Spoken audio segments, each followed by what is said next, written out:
아내에 대한 말씀은 1절부터 6절까지였죠. 그런데 남편에 대한 말씀은 7절 한 절이에요.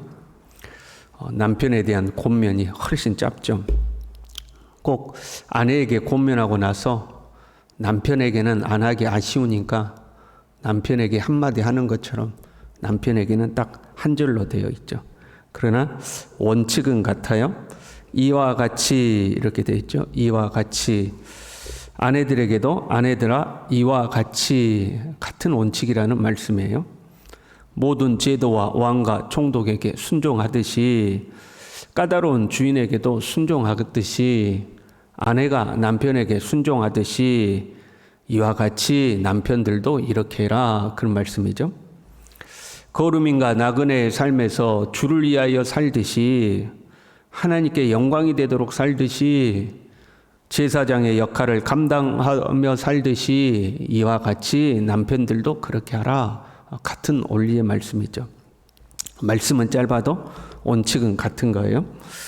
남편들아 이와 같이 지식을 따라 너희 아내와 동거하고, 지식이란 이방 불신자들이 하나님을 알지 못하는 것을 무지라고 했습니다. 무지요.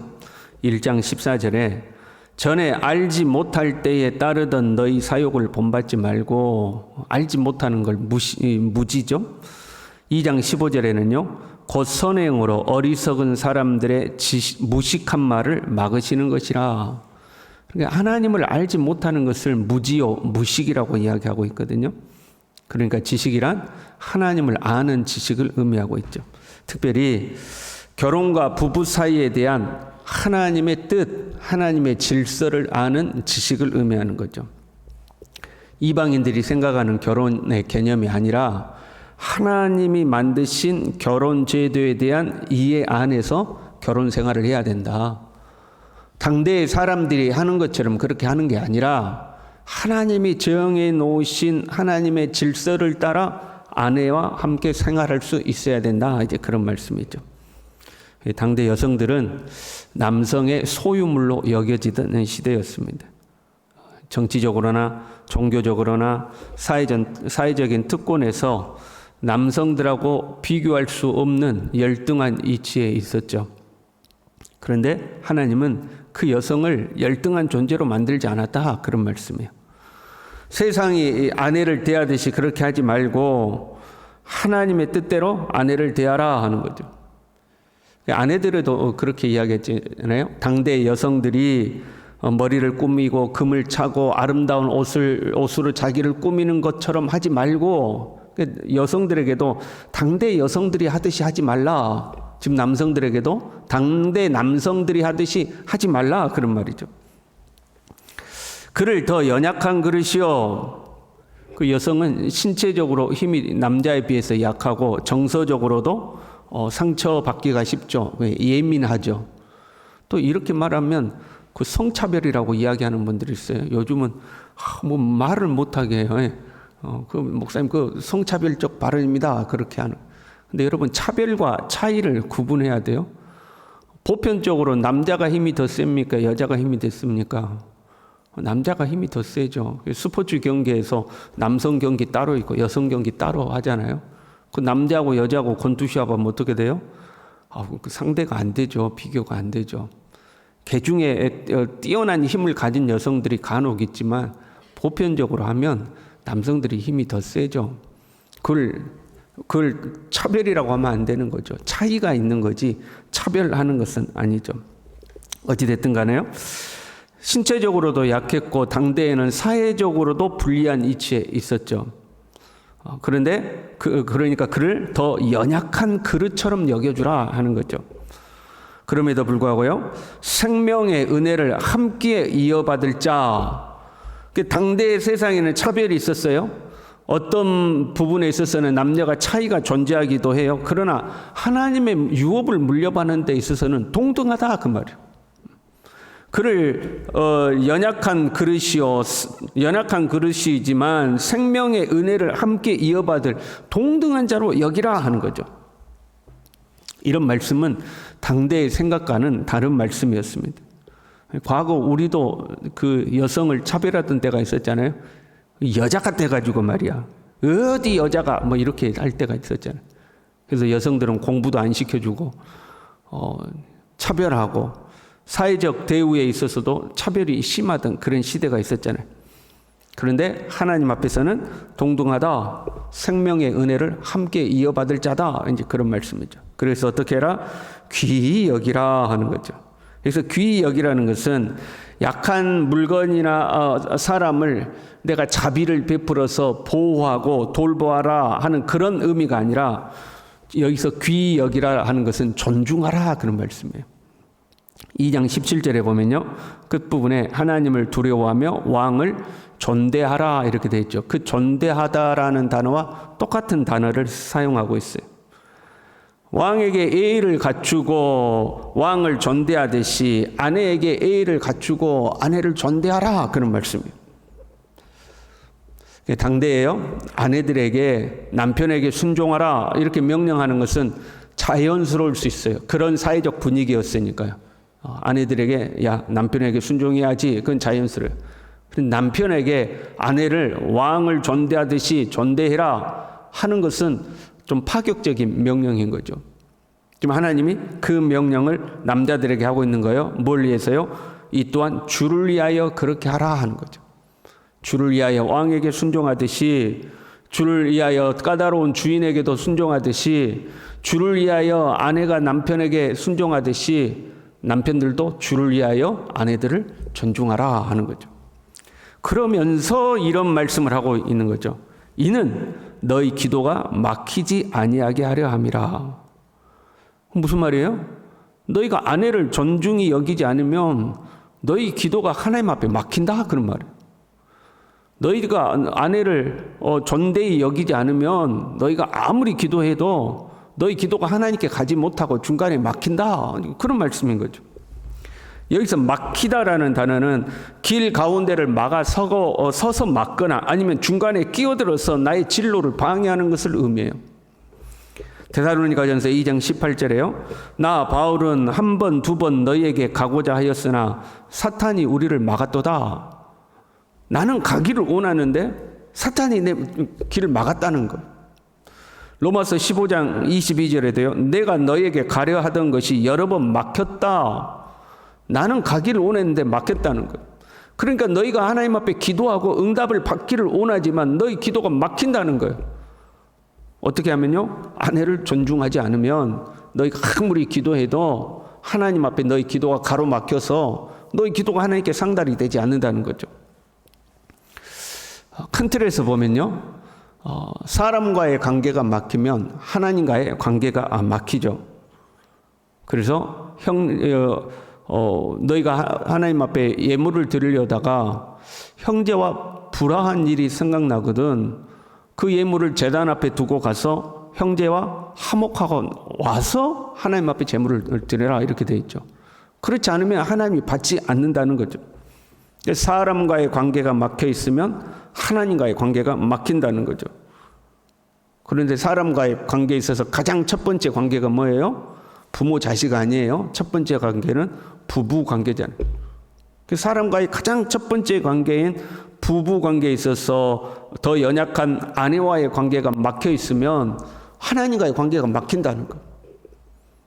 물론 아내와의 관계만 말씀하시는 건 아니에요. 아내와의 관계, 가족들과의 관계, 더 나아가서 나의 모든 이웃과의 관계죠. 그래서 로마서 12장 18절에는요. 할 수 있거든 너희로서는 모든 사람과 더불어 화목하라. 왜? 사람하고 막히면 하나님과도 막힌다 하는 거죠. 지금은 이제 본문의 말씀은요. 교회 안에 있는 성도들에게, 특별히 남자 성도들에게 하시는 말씀이에요. 남자 성도들은 교회 안에서 경건한 모습을 보였어요. 당대 남자들은 명예를 중요하게 여겨요. 지금도 마찬가지예요. 남자들은 명예를 중요하게 여기죠. 그래서 존중받기를 원하는 거거든요. 여자는 사랑받기를 원하고 남자는 존중받기를 원하는 거거든요. 그래서 교회 안에서도 명예롭기를 원하는 거죠.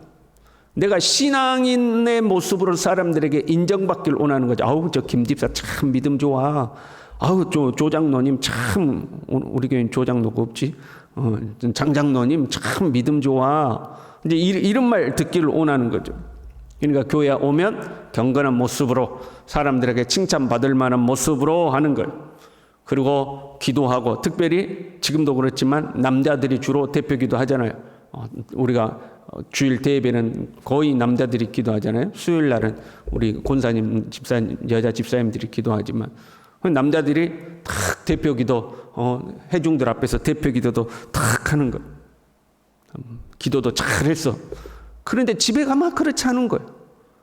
교회에서는 경건한 모습 보이고 신앙의 모습 보이고 앞에 나서서 사람들 앞에 다 거룩하고 경건하게 기도도 하고 했는데 집에 가면 가족들에게 그렇게 하지 않는 거예요. 특별히 아내들에게 그렇게 하지 않는 거예요. 아내를 무시하는 거예요. 아내에게 비인격적인 말을 하는 거예요.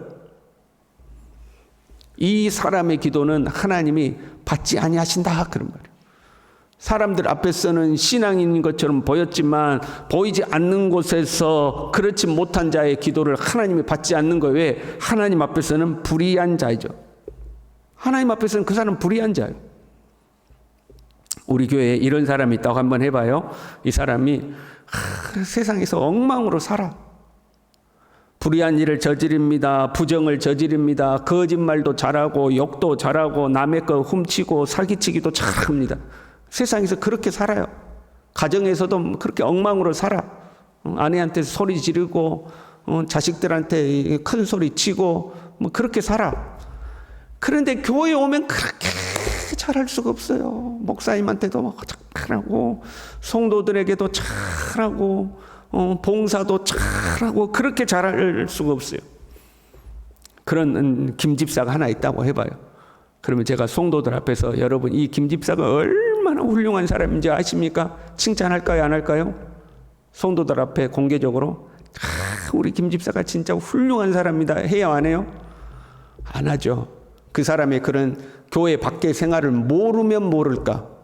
알고 있는데 그러면 공개적으로 칭찬 못하죠. 어디 내가 다른 목사님들 만나서 우리 교회 김 집사라는 분이 있는데 얼마나 훌륭한지 모릅니다. 그런 이야기 못하죠. 오히려 김 집사 앞에서는 아유 그래요 집사님 그랬을지 몰라도 뒤돌아서서 가면 저 사람 언제나 변할까? 저 사람 언제나 예수 똑바로 믿을까? 집에서나 잘하지. 여러분 돌아서면 그러지 않겠어요? 그렇잖아요. 안 그래요? 여러분 안 그런 것처럼 쳐다보시는데 그러지 않겠어요? 저만 그러겠어요? 여러분이 다 그러지 않겠어요? 김 집사가 장로님, 권사님, 집사님하고 돌아서 가면 집에서도 저렇게 하면 얼마나 좋아. 여러분 다 그러지 않겠어요? 사람도 그렇잖아요. 그런데 하나님이 불의한 자의 기도를 들으시겠냐 하는 거죠. 하나님이 그러시겠냐 하는 거예요. 하나님이 그 사람 엉터리로 사는데 오냐 알았다. 네가 그렇게 기도하니까 내가 다 들어주마. 하나님이 그러시겠냐 이 말이에요. 사람도 안 그러는데. 그러니까 아내를 함부로 대하는 것은 하나님과 나 사이에 뭔가 장벽이 생겼다. 그뿐만 아니라 그런 게 없다 할지라도 하나님이 그 사람의 기도 안 받아준다 이 말이에요. 그의 엉터리로 사는 것 눈 감아주고 와서 기도 유창하게 했다고 그래 네 기도 참 잘한다. 그러니까 내가 네 기도 들어주면 하나님 그런 분 아니다 하는 거죠. 우리는요 가정에서부터 선한 행실을 보여야 돼요. 하나님의 종과 같이 해야 됩니다. 왕 같은 제사장답게 해야 됩니다. 가장 가까운 부부 관계에서부터 우리는 하나님의 사람답게 살아야 됩니다. 우리가 가장 가까운 부부 관계다 보니까 그걸 잊어버릴 때가 있거든요. 부부와 남편과 아내 사이에 하나님이 존재해야 되는데 남편과 아내 사이에 하나님이 없는 경우가 있죠. 그래서 그냥 무방비 상태로 함부로 해버리는 거죠. 그러면 안 된다 하는 거죠. 가장 가까운 가족 관계에서부터 우리는 하나님의 사람답게 살아야 되는 거죠. 누구를 위해서? 주를 위하여 살아야 하는 거죠. 그걸 절대 잊어버리면 안 되는 거죠. 저희가 살아가는 동안에요, 사람과 막힌담도 없고 하나님과의 막힘담도 없고 이 땅을 사는 동안 하나님의 종답게 살아가는 우리 모두 될 수 있기를 바랍니다. 기도하겠습니다. 하나님 아버지, 우리가 하나님 앞에 살아가고 있는 것임을, 그것이 부부관계든 가족과의 관계든 성도와의 관계든 이웃과의 관계든 더 나아가 왕과 총독과의 관계 등 그 어떤 관계든지 하나님 앞에서 살아가고 있음을 주님 우리로 하여금 명심하게 도와주시고, 주를 위하여 순종하고, 주를 위하여 존중히 여기고, 주를 위하여 화목하고 사랑하고, 주를 위하여 살아낼 수 있도록 하나님 우리 모두를 붙들어 주시옵소서. 예수님의 이름으로 기도 올리옵나이다. 아멘.